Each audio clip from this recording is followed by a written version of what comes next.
L'année dernière, Christian Vigourou avait traité devant nous le sujet de la quarantaine, alors que nous n'avions pas encore subi de plein fouet cette crise du Covid. Et il avait décliné les différentes formes de quarantaine. Cette année, il nous a paru extrêmement important, Monsieur Fotorino, de développer, de vous entendre débattre, et de débattre avec la salle sur un sujet qui, justement, est intitulé « Peut-on débattre de tout ?»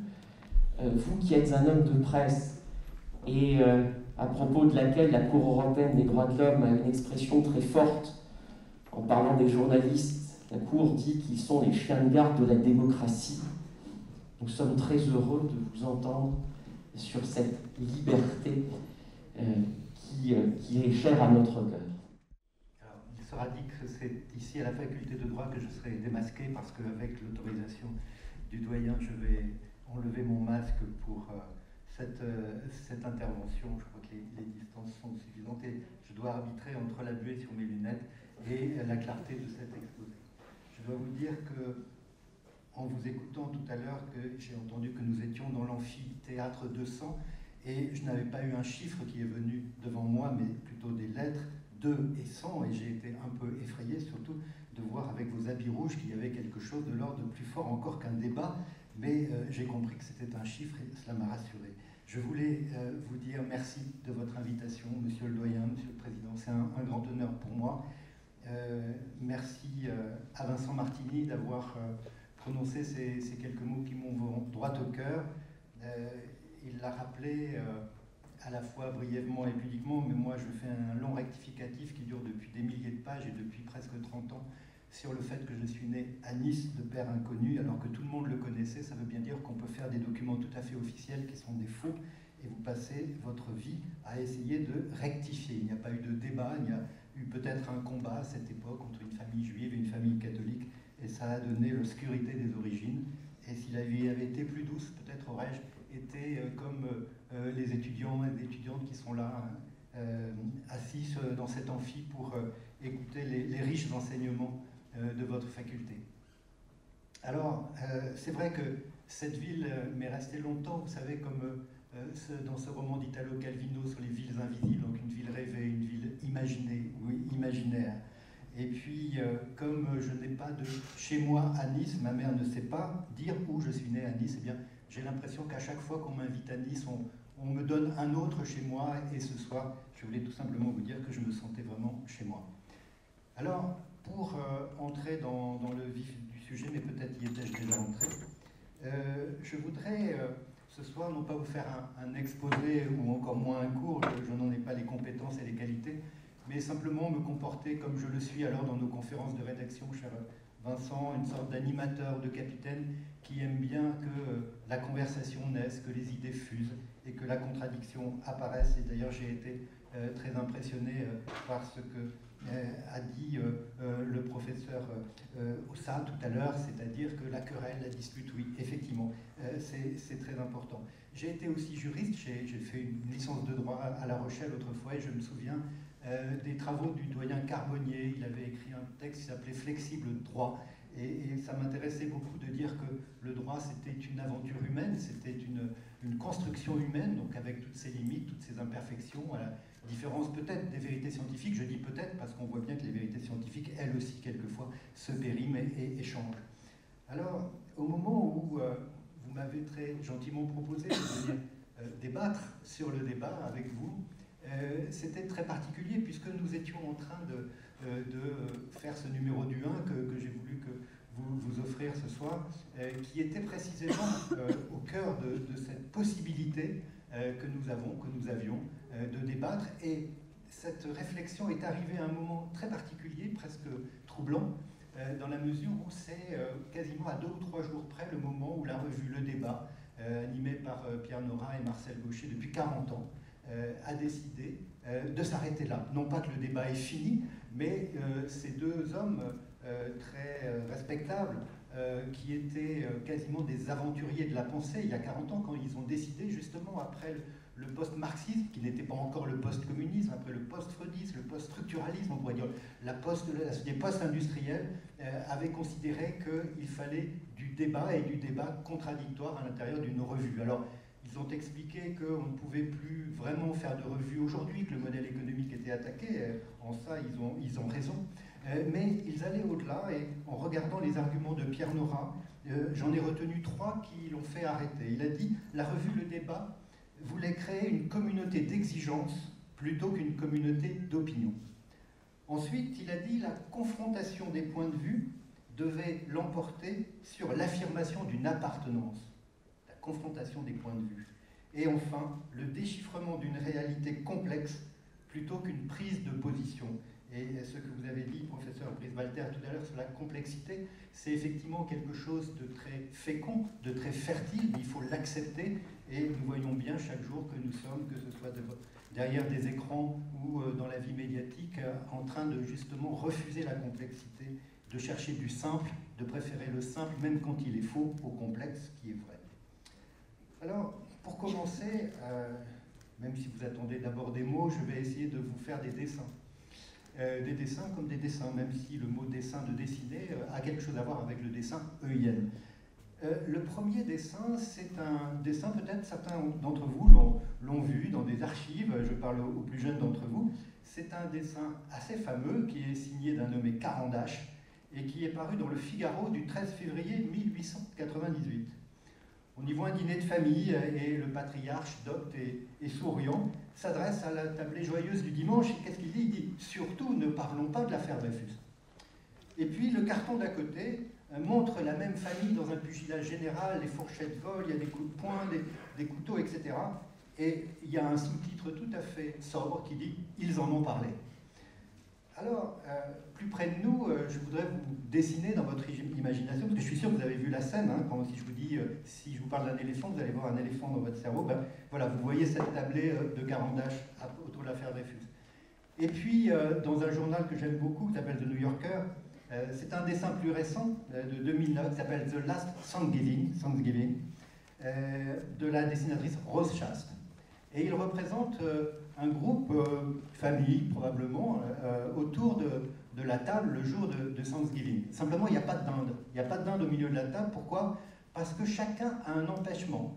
Alors, il y en a un qui est végétarien, un autre qui est vegan, un autre qui ne supporte pas le sel, un autre qui est gluten-free, un autre qui est cachère, un autre intolérant au lactose. Donc, on ne peut pas créer du commun, puisque chacun a ses raisons, comme aurait dit Renoir, pour s'abstenir de partager non pas un débat, mais une dinde. Et évidemment, ces illustrations m'ont amené tout droit avec une forme d'actualité, même si je le dirai tout à l'heure, mon travail, c'est toujours de chercher l'inactualité dans l'actualité, puisque souvent l'actualité nous aveugle et empêche de voir l'événement, ce qui crée une rupture, ce qui crée du débat, justement. Évidemment, ces vocations de dessin m'a ramené à une expérience personnelle qui date de 2006, lorsque j'étais à l'époque directeur de la rédaction du Monde, et est arrivé sur notre table, non pas une dinde, mais les 12 dessins, les 12 caricatures de Mahomet. Alors Charlie Hebdo les avait publiés, le journal L'Express les avait publiés. D'ailleurs, j'ai relevé ces jours-ci un article très intéressant dans l'Express, publié par Denis Jambard, qui était à cette époque le patron de l'Express, et qui explique pourquoi il a publié ses dessins dans l'Express, contre d'ailleurs l'avis de son actionnaire, qui était Serge Dassault. Il disait qu'il y avait 2 principes fondamentaux, 2 principes en France, que la France a reconnu, a appliqué depuis très longtemps, qui étaient en cause, qui étaient d'une part la liberté d'expression, et d'autre part le droit à la critique, qui pouvait aller jusqu'au blasphème. Et sous le titre « Ne rien céder », Denis Jambard expliquait pourquoi il avait publié ses dessins en 2006 dans l'Express.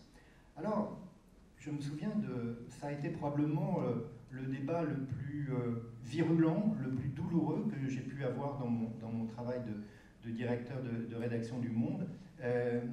On s'est réunis un après-midi, c'est un débat qui a duré plus de 5 heures, et il y avait ceux qui disaient il faut absolument dès demain publier les caricatures de Mahomet à la une du Monde, et d'autres qui trouvaient qu'il n'y avait pas d'urgence. à le faire. Et pendant ces 5 heures, on a envisagé tout.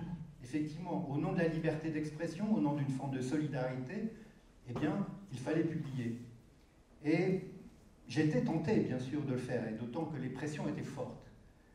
Et en même temps, il y avait un autre principe qui s'opposait, de mon point de vue, et au poste que j'occupais, à tout ce qui était l'idée de la liberté. C'était celle de la responsabilité, qui était comme, vous savez, l'autre balance qui venait contrebalancer justement cette idée de la liberté sans limite. Alors, à un moment donné, j'ai expliqué à l'assistante, et c'était pas une assistance paisible, c'était un débat assez enflammé, certains mettaient quasiment leur démission en jeu. Je leur ai dit, voilà, si demain, à la une du Monde, nous publions par exemple 3 dessins, dont l'un avec un Mahomet représenté avec un turban et puis dessous une bombe prête à exploser. Ce dessin, bien sûr, sera relayé à la seconde dans le monde entier, y compris dans des pays musulmans. Nous avons nous-mêmes des correspondants, ça peut être en Algérie, ça peut être au Caire, et dans d'autres pays encore, et au Pakistan. Et quelle est notre responsabilité à nous, en publiant dans le confort, je nous avais dit, je me revois dire, dans le confort de notre 5e arrondissement de Paris, sans imaginer évidemment qu'en 2015 il n'y aurait de confort nulle part, et qu'on pourrait, dans une conférence de rédaction, pouvait être décimé et ne plus jamais parler. J'avais dit, nous, dans notre confort du 5e, on peut publier ces dessins, mais on ne sait pas comment ils seront interprétés, comment par ricochet, et peut-être que demain, ils provoqueront, par publication sans explication, parce que ce sont des dessins, ce qu'on appelle silencieux, pourront provoquer des drames. Et finalement, nous avons trouvé une sorte de compromis. Ce compromis, ça a été de se dire, on va attendre quelques jours, nous allons rendre compte fidèlement de notre discussion, de l'âpreté de cette discussion, et nous publierons 3 ou 4 dessins dans les pages intérieures, pas sur la une. Il restait la une. Qu'allions-nous faire sur la première page du Monde, qui est, comme vous le savez, qui passe en tout cas encore aujourd'hui pour le journal de référence. Celui, ça peut être l'idée que voilà ce que pensent les Français, même si c'est évidemment ce serait caricatural de dire ça. Eh bien, j'ai appelé notre dessinateur, Plantu, à l'époque, et qui était aux États-Unis. Et je lui ai dit, Jean, je vais te résumer en quelques minutes ce qu'on s'est dit, et maintenant je te demande de réfléchir pour un dessin pour la une de demain. Et Plantu m'a répondu la chose suivante, il m'a dit, je vais écouter ce que me dit mon crayon. Et le lendemain, à 6h du matin, donc très tard pour lui, il m'a envoyé ce qu'on appelle un ref, et c'était un crayonné avec une petite phrase qui écrivait « Je n'ai pas le droit de dessiner Mahomet ». Et cette petite phrase, il l'a faite 1 fois, 10 fois, 100 fois. Et ces phrases, comme ça emmêlées, ont fini par dessiner un portrait. Un portrait, et d'une certaine manière, c'était de façon plus que subliminale, dessiner, bien sûr, qu'il avait dessiné Mahomet. Alors il y a 2 ou 3 lecteurs qui nous ont demandé pourquoi on avait mis Léonard de Vinci à la une du Monde le lendemain, mais il était évident qu'on avait le droit, d'une certaine manière, d'utiliser une forme de ruse, d'esprit, pour prendre à contre-pied ce qui était cette interdiction, à la fois de dessiner Mahomet, qu'on ne voulait pas s'infliger, s'imposer nous, mais en même temps de ne pas nécessairement provoquer. Alors, on m'a demandé cet an dernier si j'aurais fait comme Charlie récemment, de publier, republier les dessins avec tout ça pour ça. Et je pense que, paradoxalement, avec ce qui s'est passé en 2015, eh bien oui, je pense qu'il faudrait les publier, il aurait fallu les publier encore, et je pense qu'ils ont eu raison, qu'ils ont eu du courage. Je pense qu'il y avait une nécessité précisément de dire qu'on ne pouvait pas céder sur ces principes-là.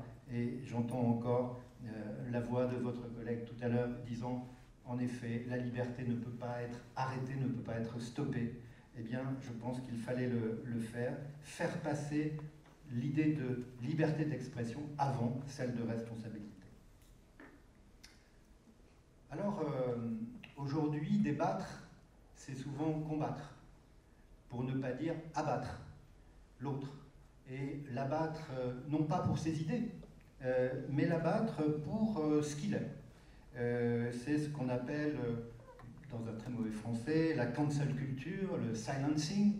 Autrement dit, on vous élimine, Et les moyens sur les réseaux sociaux sont finalement assez usités, avec les hashtags, avec les arrobases, pour pouvoir s'en prendre à qui que ce soit, dès lors qu'on considère qu'on, le on étant une meute parmi d'autres, considère qu'ils ne pensent pas comme eux, ils ne doivent pas avoir le droit de penser comme ça. Donc on inflige des morts symboliques, et le débat d'idées devient du combat d'idées. Dans le journal que je vous ai remis, nous avons fait solliciter un philosophe qui s'appelle Pierre-Henri Tavoyot, et j'y reviendrai tout à l'heure, mais il dit la chose suivante. Il dit: si je tente un classement au doigt mouillé des querelles qui clivent, arrivent en tête les relations hommes-femmes, pour ou contre Polanski, le salut de la planète, pour ou contre Greta Thunberg, le rapport à l'islam, pour ou contre l'islamophobie, le rapport à l'antisémitisme, pour ou contre, quand même ils sont partout, le racisme systématique, les violences policières, ce sont des sujets, dit-il, sur lesquels on ne peut plus parler sans déchaîner la tempête et encourir des risques sur sa réputation, sa tranquillité, voire son intégrité physique. Sur ces sujets, les fusils sont prêts à tirer, la cavalerie prête à charger. Dès le premier mot, l'argumentation cédera à l'indignation. Alors, dans le travail qui est le mien, je dirais, dans mes convictions, il y a l'idée que le débat, c'est un peu la quadrature du 1 que vous avez. La quadrature du 1, c'est ouvrir le débat au maximum pour entrer dans les combats d'aujourd'hui. Toujours aller chercher finalement cette complexité, ce qui va nous déranger, ce qui va nous étonner, ce qui peut nous contrarier bien sûr, mais en même temps ce qui va nous nourrir dans notre capacité à réfléchir. Et pour mener à bien cette mission qu'on se donne tous ensemble, chaque semaine, c'est un hebdomadaire, eh bien, nous choisissons, je le disais, l'inactualité.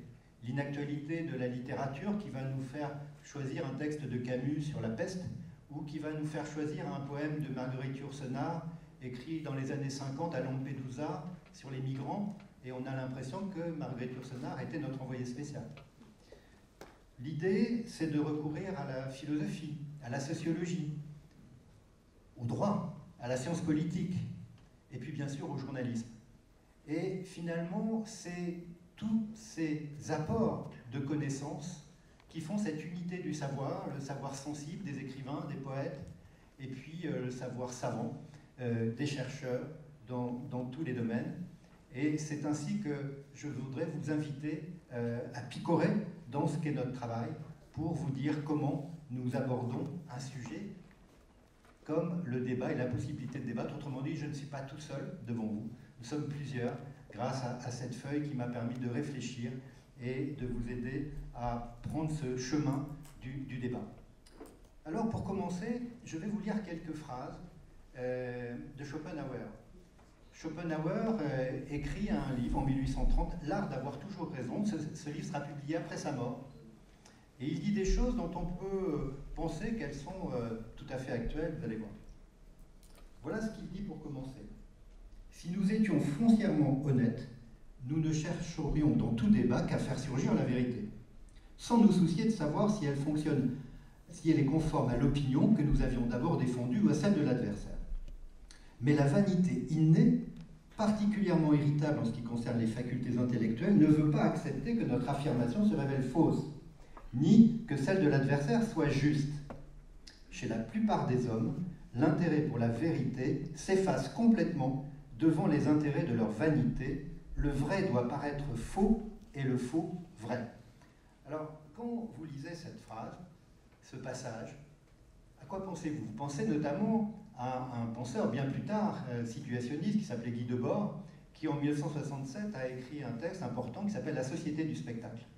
La société du spectacle, pour lui, c'était le moment où l'image, où les apparences allaient l'emporter sur la réalité. Il appelait ça la société inversée. Et il disait, dans une société inversée, le vrai n'est plus qu'un moment du faux.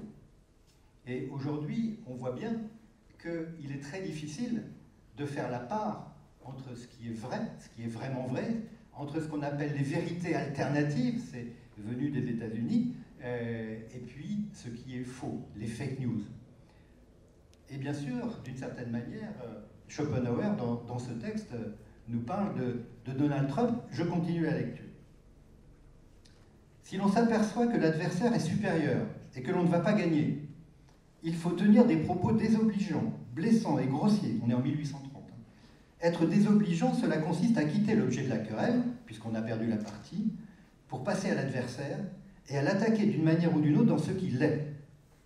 Mais quand on passe aux attaques personnelles, dit Schopenhauer, on délaisse complètement l'objet et on dirige ses attaques sur la personne de l'adversaire. On devient donc vexant, méchant, blessant, grossier.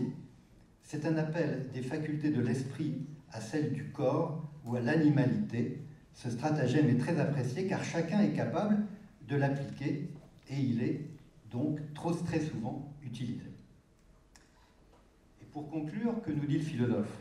La seule parade sûre est donc celle qu'Aristote a indiquée dans le dernier chapitre des Topiques. Ne pas débattre avec le premier venu, mais uniquement avec les gens que l'on connaît et dont on sait qu'ils sont suffisamment raisonnables pour ne pas débiter des absurdités à se couvrir de ridicule. Il en résulte que sur 100 personnes, il s'en trouve à peine une qui soit digne qu'on discute avec elle. Et de conclure avec Voltaire, la paix vaut encore mieux que la vérité.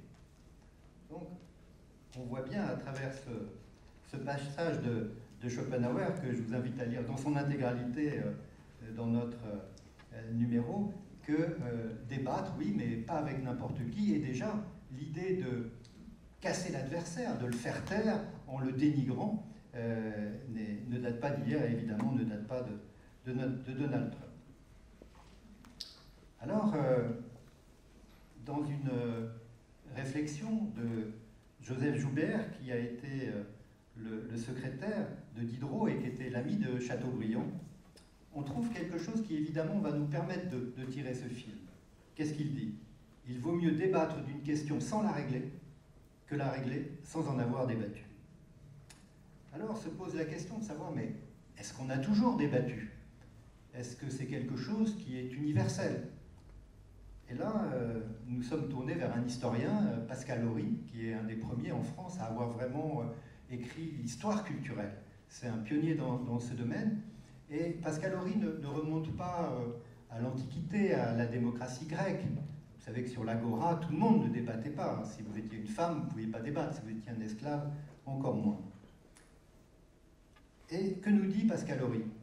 Il nous dit non, la culture du débat est très minoritaire dans notre histoire et dans notre géographie. C'est la culture de la guerre qui l'emporte, et non pas la culture du débat qui, elle, est l'exception.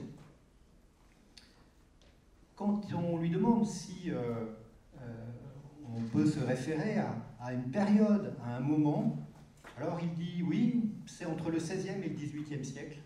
Les trois grandes révolutions de la réforme du protestantisme, celle, bien sûr, de la fin du XVIe siècle aux Pays-Bas, aux Provinces-Unies, où là, l'idée, évidemment, où chacun, la multiplicité des églises protestantes, chacun peut être finalement un clerc. À partir de là, évidemment, ça casse le dogme unique, et donc on peut débattre sur la religion. Et puis, les Pays-Bas, c'est le commerce, c'est une autre forme de débat, de dialogue. Et puis, il y a une autre, évidemment, révolution, qui est la glorieuse révolution anglaise de 1688. Alors, c'est les fondements d'une société libérale qui n'est pas complètement démocratique, mais qui, par le droit de la presse, va permettre la naissance et va nourrir ce débat qui, évidemment, aura son apogée au sein du Parlement. Et puis, il y aura, troisième révolution, la révolution américaine, 1665, 1783, donc avant nous, où là encore, c'est le sommet du débat, l'approfondissement de la démocratie libérale. Quant à la Révolution française, bien sûr, elle va encore plus loin dans la mesure où elle rentre de front en attaque, en contestation de la religion catholique. Mais, nous dit l'historien Pascal Horry, c'est à la Restauration que finalement le débat va pouvoir s'enraciner plus fortement en France. La Restauration, non pas de l'Ancien Régime, mais de la forme parlementaire. Et d'ailleurs, cette restauration tombera, dit-il, en 1830, lorsque le roi, le second roi, s'attaque à la liberté de la presse. Parmi les grandes observations que fait l'historien pour nous éclairer sur le débat et sa spécificité en France, Il dit il y a deux traditions, une tradition cléricale et une tradition centralisatrice, pour pas dire centraliste, qui fait que finalement, très vite, dans notre pays, va s'installer un clivage très fort. Regardez pour nos institutions. On est maintenant, la Ve République, avec ce régime quasi-présidentiel, on est dans une exception, une sorte de particularisme. Partout en Europe, on peut faire des coalitions. C'est un mot qui a disparu de notre vocabulaire. Quand il dit que Mme Merkel peut gouverner en allant chercher dans les différentes familles, les différentes sensibilités de l'espace politique, ce n'est évidemment pas le cas dans notre système institutionnel, qui dit notre système institutionnel, dit Pascal Horry, est le seul système présidentiel d'Europe occidentale qui a poussé la sophistication jusqu'à organiser le clivage au second tour de la présidentielle. C'est vrai, pourquoi n'y a-t-il pas 3, 4, 5 candidats à la présidentielle? Non, il y en a 2. Et cette bipolarisation, cette bipolarité est évidemment un phénomène qui assèche la possibilité de débattre. L'autre point très important qu'il souligne, c'est la censure. D'où vient-elle? Alors, si on prend les années 70, la mort de De Gaulle, 1970, balle tragique à Colombey, un mort, c'est l'État qui censure. Quand toute l'équipe de Charlie est décimée, ce n'est pas l'État, c'est une fraction radicale de la société civile. Et ce que veut dire Pascal Horry, c'est qu'aujourd'hui, la censure vient bien moins des institutions publiques que de groupes, voire de groupuscules sociaux, sociétaux. Et on le voit évidemment, je vais y venir, dans l'univers des réseaux sociaux. Alors, ces réseaux sociaux, nous vivons avec, ils sont là, on est quasiment prisonnier des écrans, on a du mal en tout cas à s'en affranchir, et pour beaucoup, malheureusement, le réel s'enferme dans ces écrans, dans cette miniaturisation, et aussi cette dématérialisation du réel, peut-être même du vrai. Pour nous éclairer, j'ai pris en compte les réflexions d'un jeune chercheur qui s'appelle Romain Badoir, qui travaille à l'Institut français de presse, à l'Université de Paris 2. Il est maître de conférences en sciences de l'information.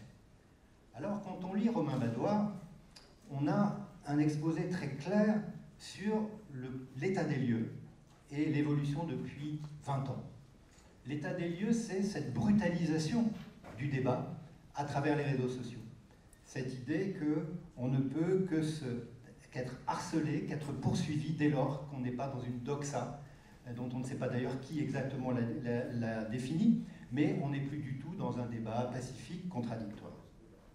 C'est d'autant plus intéressant, mais aussi d'autant plus inquiétant qu'il y a 20 ans, rappelez-vous, enfin, certains s'en rappellent, d'autres étaient encore des enfants, mais ou peut-être même des bébés, ou peut-être n'étaient pas nés, je ne crois pas. Rappelez-vous, il y a une vingtaine d'années, on disait Internet, le numérique, c'est la démocratie augmentée. On va encore plus débattre, on aura encore plus de connaissances qui vont nourrir la réflexion. Et c'est vrai que d'autres paroles apparaissaient, d'autres savoirs apparaissaient, d'autres voix s'exprimaient. L'exemple qu'il prend, je l'ai vécu lui aussi au Monde, dans les années 2005-2006, au moment du référendum sur le traité constitutionnel européen. Quand on prenait les médias dominants, ben justement, il n'y avait pas de débat. C'était le oui allait l'emporter, on le rencontrait et on ne lisait dans les colonnes des journaux, on ne voyait à la télévision, à la radio, on n'entendait que des défenseurs du oui. Et donc, il ne pouvait pas exister même ce qu'on a appelé ensuite des nonistes. Et les arguments, les enquêtes qui se sont démultipliées sur le non à ce référendum européen, sur le traité constitutionnel, n'étaient pas dans la presse classique, ils étaient dans cette alternative de débat qu'offrait le numérique.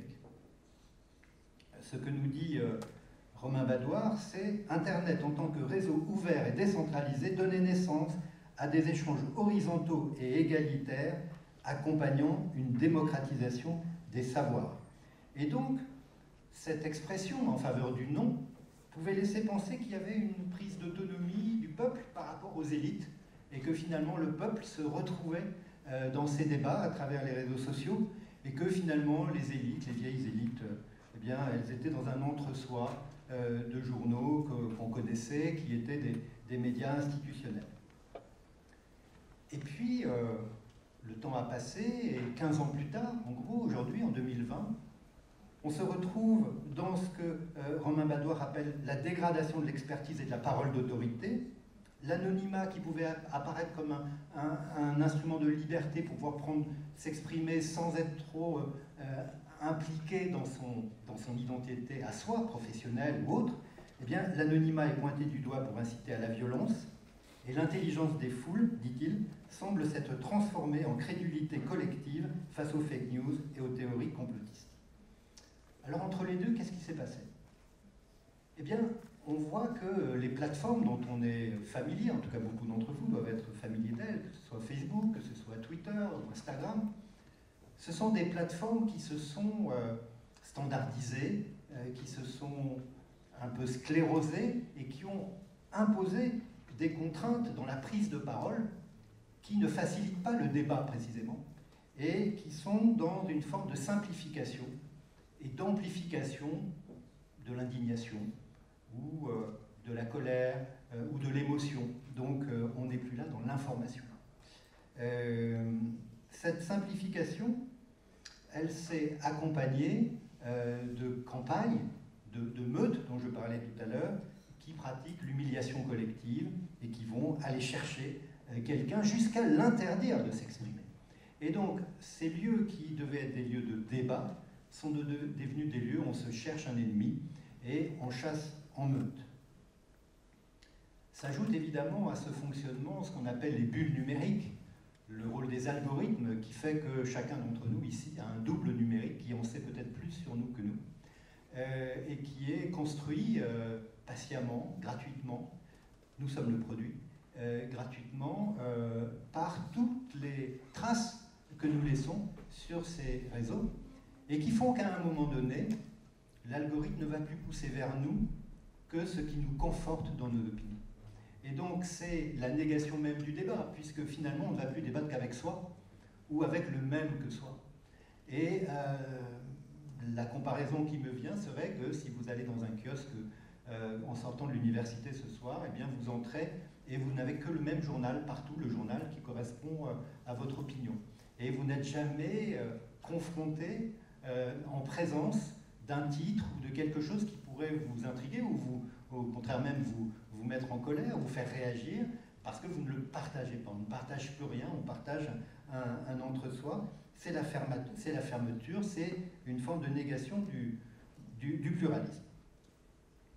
Alors, c'est vrai que ces derniers mois encore plus, on a vu le débat se refermer avec le cyberharcèlement, avec l'intimidation et avec l'idée, finalement, qu'on doit faire taire ceux qui ne pensent pas comme nous. Donc ces pratiques, nous dit Romain Badoir, sont nées de groupuscules d'extrême droite et elles se sont aujourd'hui étendues à l'ensemble du spectre politique, ce dont je parlais tout à l'heure, la cancel culture, donc on vous efface parce que on vous fait taire parce que vous ne devez pas vous exprimer. Alors, vous me direz, il n'y a pas seulement les réseaux sociaux.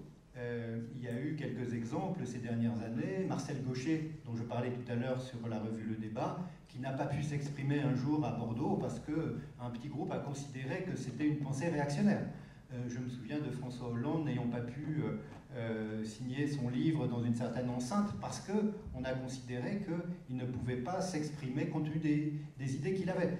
Sylviane Agacinski, il y a quelques mois, n'a pas pu prononcer une conférence à Bordeaux à cause des idées qu'on lui prête.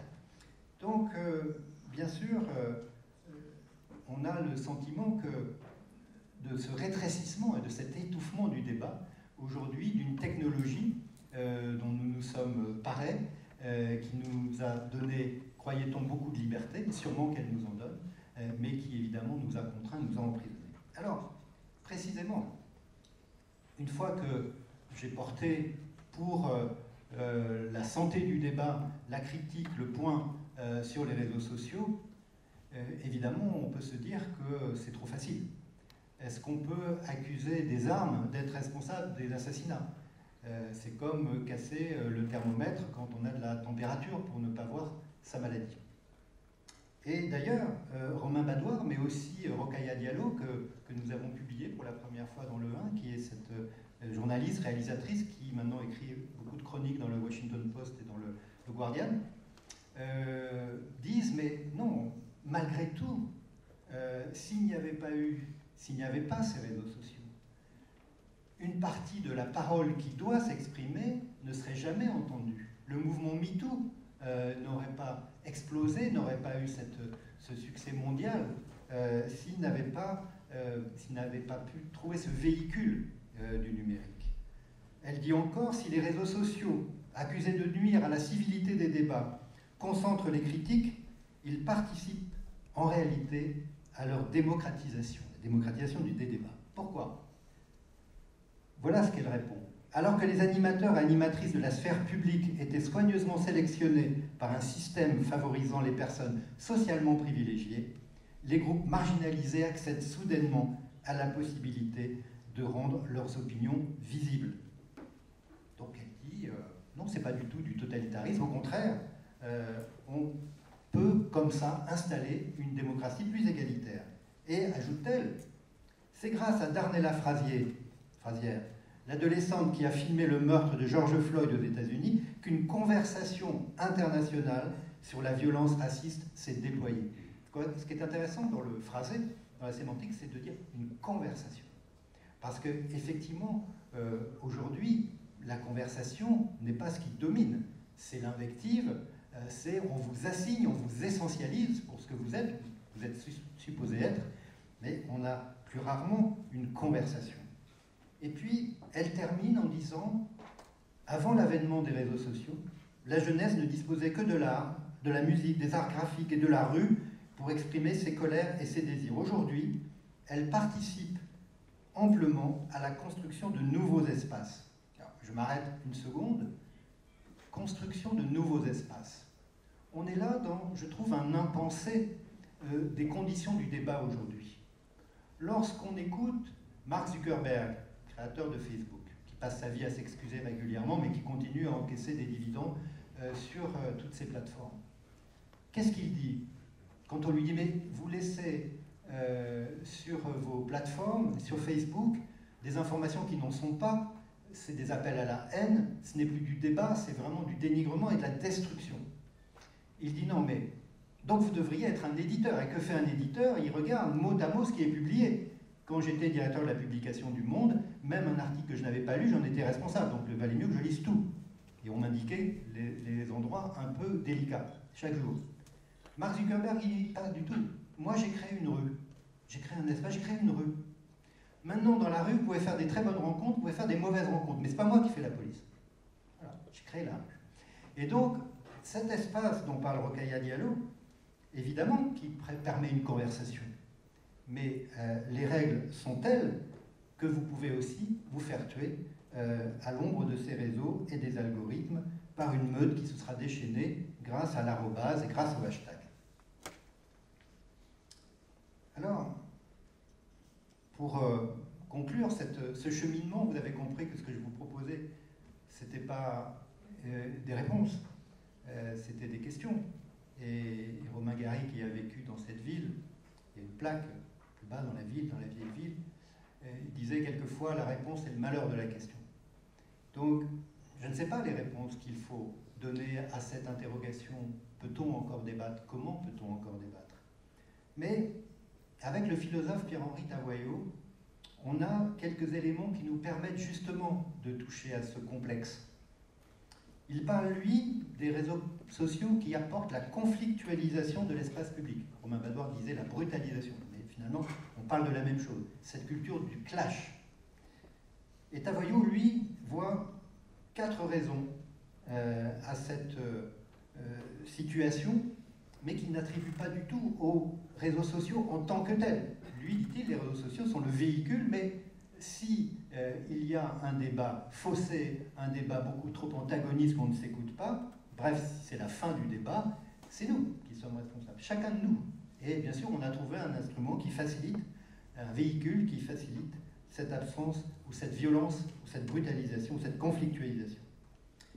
Il dit que finalement, cette situation est le fruit de 4 manques profonds de nos sociétés contemporaines. Il les énumère, il dit on s'y sent perdu, on s'y sent seul, on s'y sent impuissant et on se retrouve sans but. Alors je ne vais pas tout développer, d'ailleurs vous trouverez ces développements dans le 1.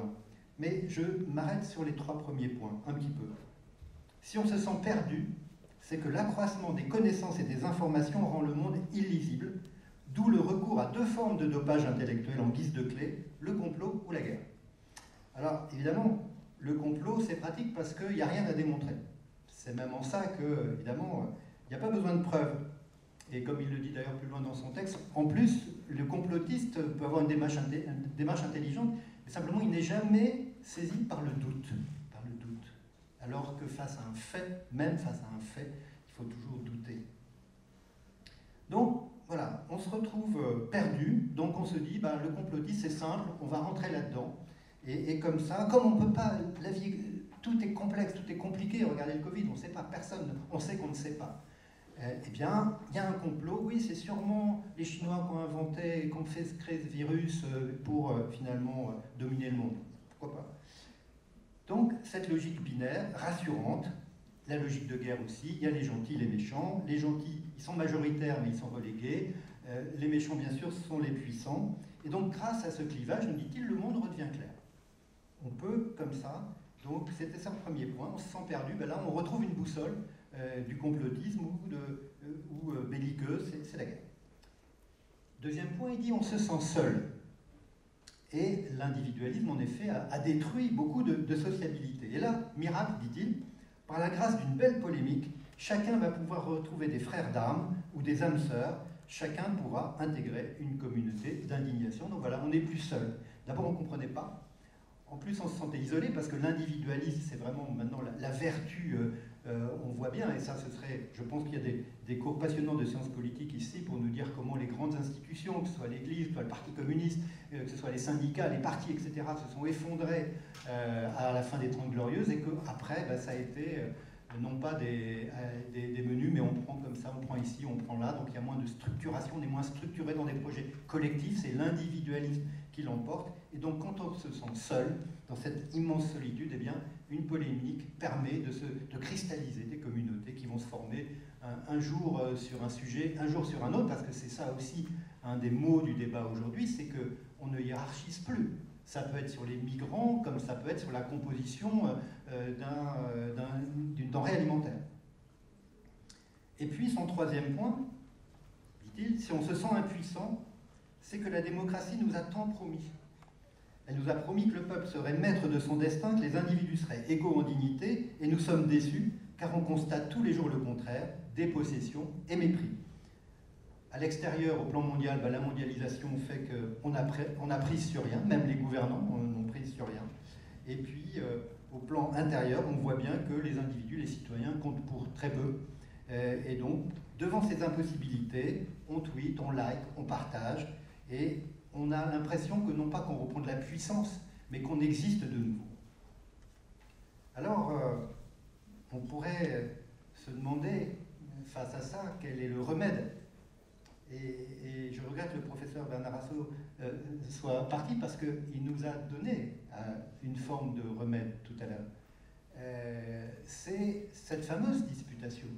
C'est ce goût du désaccord, cette faculté qu'il faut retrouver pour entendre l'autre, même s'il n'est pas de notre avis, et surtout s'il n'est pas de notre avis. Et cette disputation de la Sorbonne médiévale, c'était une joute oratoire où chaque étudiant défendait des arguments, une thèse qui n'était pas nécessairement la sienne.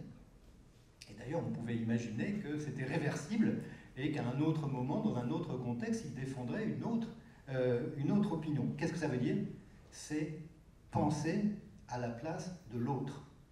Penser à la place d'autrui. D'ailleurs, ça nous ramène, je trouve, à une situation que nous vivons là, ce soir, qu'a bien théorisé, mais je ne dirais pas théorisé parce que c'est plus fort que ça, qu'a bien, je trouve, ressenti un philosophe comme Emmanuel Lévinas sur la place d'autrui, la place de l'autre.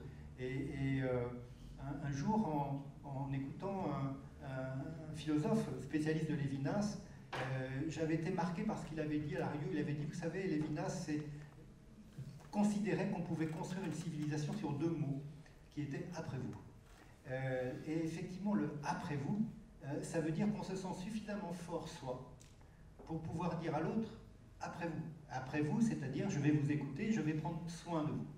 Et d'ailleurs, dans quelques minutes, je vais remettre mon masque pour continuer le mieux possible à prendre soin. Et je pense que cette disputation, c'est elle qu'on devrait retrouver dans l'espace public. Et aujourd'hui, cet espace privatisé que sont les réseaux sociaux, nous ne l'avons pas domestiqué. Il vient de nous et en même temps, il nous a échappé, mais je ne désespère pas qu'on puisse réinstaurer des règles. Je ne vois pas pourquoi on est dans une faculté de droit, pourquoi le droit ne reprendrait pas, on est dans un état de droit, et pourquoi le droit ne reprendrait pas ses prérogatives, y compris dans ces espaces, pour que le débat puisse effectivement se réaliser, la querelle puisse vivre, s'épanouir, sans que ce soit le but ultime d'éliminer l'autre et de ne pas l'entendre et de le censurer. Je termine avec deux pensées qui ne sont pas les miennes. Les journalistes, vous savez, on aime bien, en tout cas pour ce qui me concerne, ce que je pense ne m'intéresse pas tant que ça quand je dois transmettre. Ce qui m'intéresse, c'est de mettre bout à bout des pensées que j'ai trouvées intelligentes ou des intuitions. On dit quelquefois que l'intuition est l'excès de vitesse de l'intelligence, ou des intuitions que j'ai trouvées chez d'autres et qui permettent de construire, quelquefois un journal, quelquefois une conférence, c'est un bien grand mot, une conférence, une intervention. Et c'est Joseph Joubert, que j'ai cité tout à l'heure, le secrétaire de Diderot, qui disait « On sortait des anciennes écoles avec une ignorance qui se connaissait et un savoir qui s'ignorait. » Et pour terminer, comme j'ai commencé tout à l'heure avec Romain Gary, je me souviens que Romain Gary aimait dire qu'il n'aimait pas suffisamment ses propres vérités pour ne pas être sensible aux vérités des autres.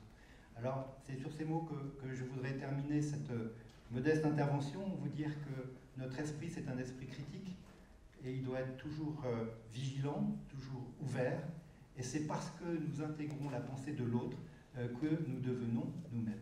Merci beaucoup.